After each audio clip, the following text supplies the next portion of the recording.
What secrets could a lone, spectral figure reveal about a past so turbulent that it refused to rest in peace? Can a house trap the echoes of a tragedy so powerful that they transcend time? Gabriela was about to find out.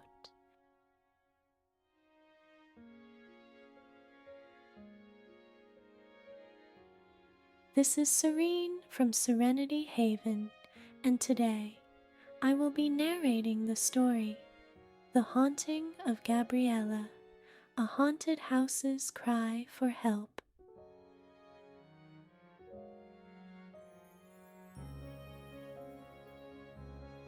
Gabriela had known ever since she'd moved into the house a week earlier she wasn't alone. The home she had purchased was an old one, and one she was sure was packed with memories of many. This fact, among many, only added sustenance to her being an empath and a bit of a conduit for spirits. Gabriela could not only sense the emotions of living humans, but was also able to receive an understanding of feelings emitted by souls on the other side.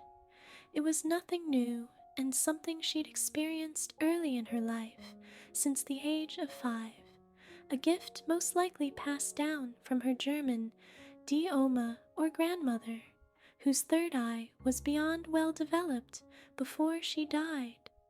Gabriela's abilities had grown stronger, also becoming well honed as she had grown older. At 55, it was not unusual for Gabriela to sense and understand something out of the ordinary others would fail to perceive or recognize. Tonight, Gabriela tossed in the bed, the hot, humid air of the summer seeming to suffocate her. The darkness loomed, overwhelming as it moved all about to encompass her like a thundering storm cloud. Would she ever be free of the heaviness she sensed from nearly direction? Was there nowhere to flee to escape it, even during the darkness of night? The raw, brutal emotion invading her being this night was an inexplicably heavy one.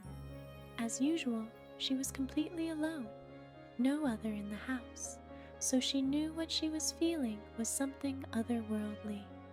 She wondered at the possibility she had been exposed to someone's heaviness of emotion during the day, and thought their emotions must be encroaching upon her, disrupting her solitude to settle within her much like feathers after a pillow fight. Still, she knew that inexplicably what she was feeling was far heavier than mere feathers. It was more akin to the heaviness found in a ton of bricks. Gabriela sat up and turned on the bedside lamp, intending to rise and proceed to the kitchen for warm milk, or perhaps even better, a dram or two of whiskey.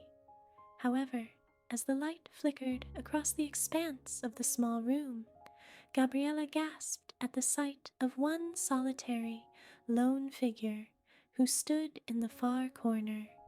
She uttered a small curse word. Try as she might, she would never grow accustomed to the unexpected.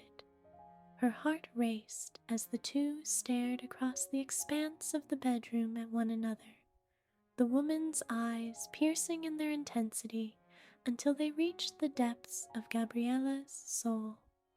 Without a doubt, she instinctively knew whomever the woman might be. She was not of this world, but instead a lost, lingering soul who sought some type of help. Slowly, from where she sat on the edge of her bed, Gabriela watched the woman as her breathing eventually slowed. She reminded herself there was nothing of which to be frightened, even though seeing a spirit from the other realm was not an everyday occurrence. More than likely, this poor woman, or spirit, looked to be much more afraid of her. She addressed the woman and spoke softly through telepathic means, as she always did when such spirits presented themselves. "Who are you?" she asked. "Do you need help?" The young woman appeared battered, and frighteningly haggard as tears filled large, luminous eyes, even in the spirit form. Gabriela could sense her fear, for it was a palpable force that permeated the length, breadth, and scope of the entire room. So, it was this poor woman's cry for help she'd felt, and not the emotional remnants of some human. At the spirit's continued silence, Gabriela pressed. "What can I do to help you? You must tell me." The woman drew nearer until she was beside the bed, all the while seeming to float over the hardwood flooring as she moved. "I'll show you. Someone must know," she whispered in response. Gabriela was startled. This woman did not continue the use of mental, telepathic communication she'd initiated. Never had she directly communicated with a spirit from the other side, only through mental means or telepathy. She supposed she shouldn't be surprised, but she was nonetheless. Ever since she'd seen her first spirit more than 50 years ago, she had been in a constant state of awareness which never failed to amaze. It was one huge and perpetual learning curve. "What is it?" Gabriela asked. "What do you want me to see?" The woman glided to the hallway, just outside the bedroom's doorway. "Here," she prompted Gabriela, her eyes pleading for her to follow as she pointed downward to the floor. Gabriela quickly rose and moved to stand near her. "Where?" "Here," she asked the woman, clearly confused upon the sight of a smooth, bare floor. The woman pointed. "Beneath you will find that which you must seek," she said, pain riddling her voice in the quiet of the night. The floorboards in the old house were weathered with years of age and use, and Gabriela knew it would take little effort to lift the floorboard's plank, but she was in need of a tool to do so. She turned and quickly sought a small screwdriver from the bedside table.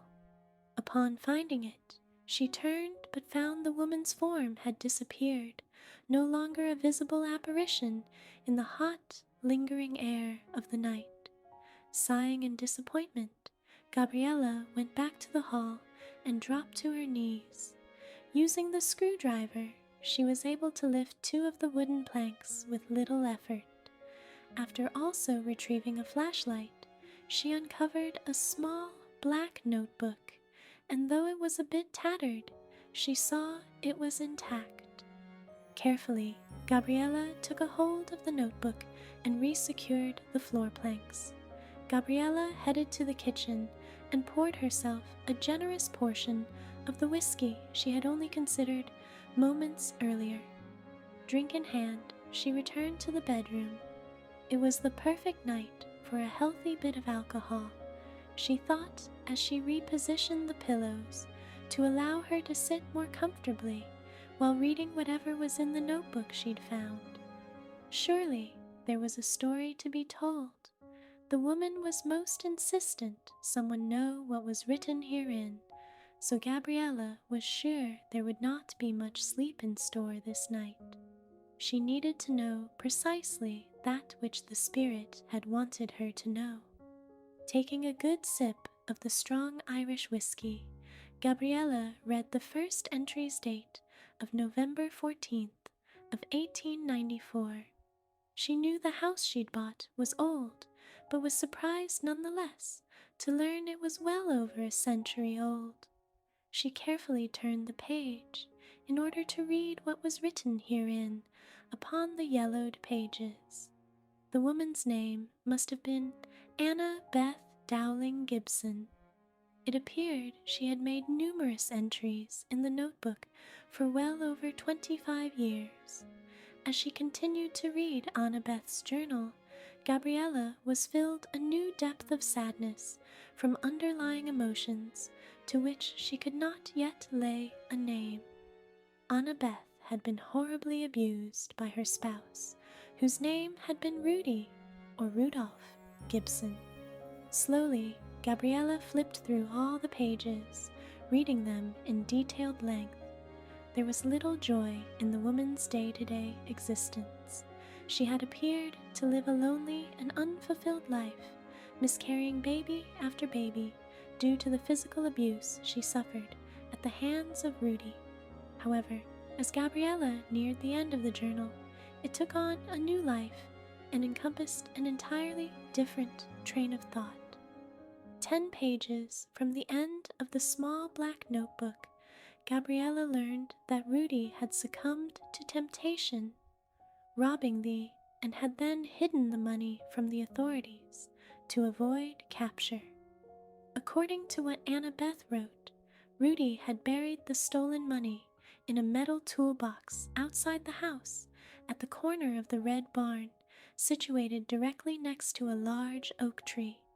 Despite Rudy's attempts to elude capture and proclaim his innocence, due to no evidence, he had been arrested and then died of typhoid fever in jail awaiting trial. Anna Beth, ostracized by neighbors, friends, and family alike, had feared further retribution and therefore decided to leave the money buried beside the barn. Fear had gripped her, crippling her existence, but even still, she had left a detailed drawing on the final page of the journal about the money and exactly where it was hidden. She had also written on the same page she no longer found any joy in living and instead was choosing to take her own life that fateful August day in 1919, praying for mercy and forgiveness for her tortured soul. It appears, however, instead of leaving the book for someone to find, Anna Beth, in fear and shame, had hidden it beneath the floorboards, believing that eventually someone would find both the book and the money, thereby uncovering the truth of the robbery.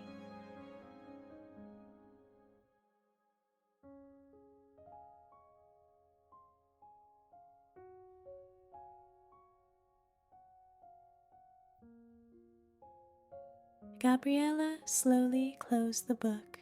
It was no wonder she had felt such immense sadness and regret. Anna Beth had lived a life filled with nothing but sorrow, fear, and pain. She had been waiting on the other side for well over a century for someone to hear her cry for help and find the notebook. More importantly, she had been waiting for someone to find the money. Anna Beth was desperate in her plea for help, for she needed to absolve her conscience and move on in peace, even after all these years.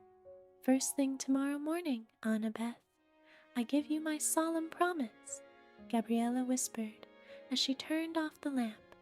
Relaxed by the whiskey, she was able to find sleep. As the sun rose early the next morning, Gabriela awoke and quickly pulled on clothes before she made her way to barn in the backyard. There was no one for at least a mile on either side of her, so she did not have to worry about who might see her or wonder as to what she was doing. Finding a shovel in the dilapidated red barn, she made her way to the spot detailed in Anna Beth's drawing. There she began to methodically dig, her intended purpose foremost in her mind. It was nearly 2 hours later, and the sun had already climbed high overhead. Gabriela was beginning to feel the heat of the day when her shovel finally hit metal. Quickly dropping to her knees, she used her hands to scoop the earth, further uncovering the top of the buried metal box hidden deep in the ground. After considerable effort, she was able at last to pull the box out from its resting place. It was rusted and covered in clumps of dirt, quite obviously a far cry from its once new and shiny exterior. Gabriela held her breath as she pried open the lid.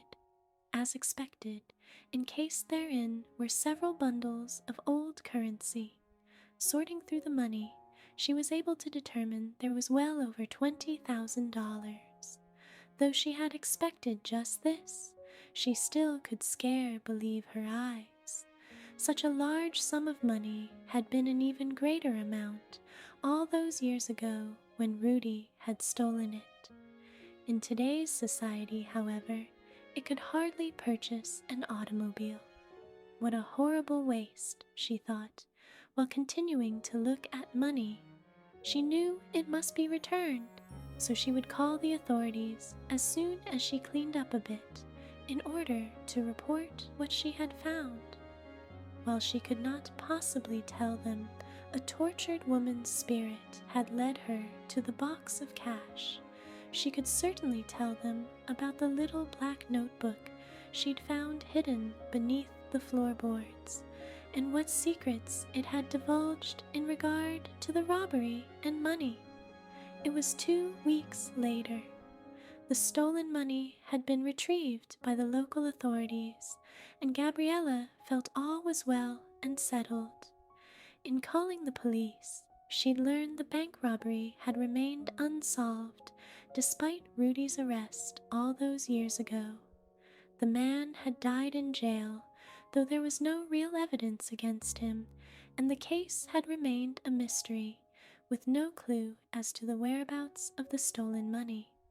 The local bank was more than appreciative of the money's return after so many years, and given Gabriela a small reward of $1,000, although she'd insisted such was not necessary. All in all, Gabriela was pleased with the way things had ended. She only hoped Anna Beth felt the same and had moved on to a better place. It had a long day of canning and working in the garden. Gabriela was exhausted as she lay in bed, anxious for sleep to overcome. However, of a sudden, she became instantly aware she was no longer alone. A prayer upon her lips, she reached and turned on the bedside lamp. Quickly, she sat up in bed and smiled in welcome. "Hello, Anna Beth." Anna Beth stood in the same place or corner where she had first appeared to Gabriela only 2 weeks earlier. The former image of the distraught and battered figure, however, had been replaced by one now most abundantly peaceful and perfectly ethereal in its new appearance. A white light seemed to emanate from Anna Beth, where she stood in float-like appearance above the flooring. "Thank you for the peace you've given me," Anna Beth whispered, her words and voice now melodic and free of anguished pain. "You are most welcome," Gabriela said, as warmth infused her heart. In the flash of a mere second, Anna Beth disappeared as suddenly as she had first appeared. Gabriela knew that she had at last found the peace eluding her for so long. Pleased beyond measure, Gabriela turned off the lamp and slept soundly.